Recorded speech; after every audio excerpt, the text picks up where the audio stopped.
Guys, क्या आपको पता है कि सन 2004 में ऋतिक रोशन की एक मूवी आई थी जिसका नाम था लक्ष्य, और उस मूवी में पंकज त्रिपाठी भी थे। अब आप लोग कहेंगे कि लक्ष्य मूवी में पंकज त्रिपाठी फिर दिखाई क्यों नहीं दिए। एक्चुअली हुआ कुछ यूं कि सन 2004 के आसपास पंकज त्रिपाठी बॉलीवुड में काफी ज्यादा स्ट्रगल कर रहे थे और इस मूवी के लिए उन्होंने बकायदा ऑडिशन दिया था और सिलेक्ट भी हुए थे। और उसके बाद ऋतिक रोशन के साथ उन्होंने कुछ सीन्स को शूट भी किया था और शूटिंग खत्म होने के बाद उनके गांव में चर्चा फैल गई कि गांव का लड़का ऋतिक रोशन के साथ मूवी में आने वाला है। इनफैक्ट वहां के लोकल अखबार में छप भी गया।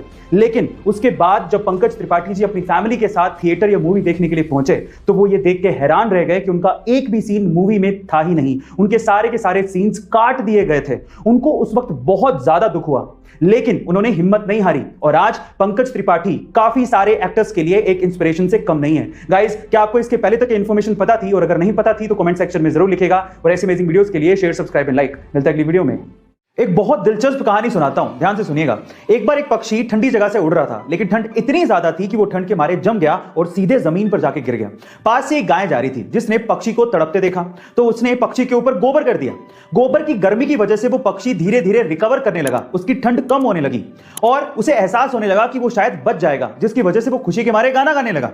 पर उसके गाने को गलती से किसी बिल्ली ने सुन लिया। बिल्ली ने देखा कि आवाज कहां से आ रही है, तब उसे समझ में आया कि गोबर में एक पक्षी है जो गा रहा है। तो उसने गोबर से पक्षी को बाहर निकाला और खा गया। अब इस स्टोरी का मोरल क्या है, ध्यान से सुनिएगा। पहला, जरूरी नहीं है कि जो आप पे गोबर करे या आपको कष्ट दे वो आपका दुश्मन है। दूसरा, जरूरी नहीं है कि जो आपको गोबर से बाहर निकाले या कष्ट से बाहर निकाले वो आपका दोस्त ही है। और तीसरा, जब भी आप गोबर के अंदर हो यानी कि कष्ट में हो तो अपने मुंह को बंद रखना चाहिए। गाइस, आपको ये स्टोरी कैसे लगी कमेंट सेक्शन में जरूर लिखेगा और ऐसे अमेजिंग वीडियोस के लिए शेयर, सब्सक्राइब एंड लाइक। मिलते हैं अगली वीडियो में।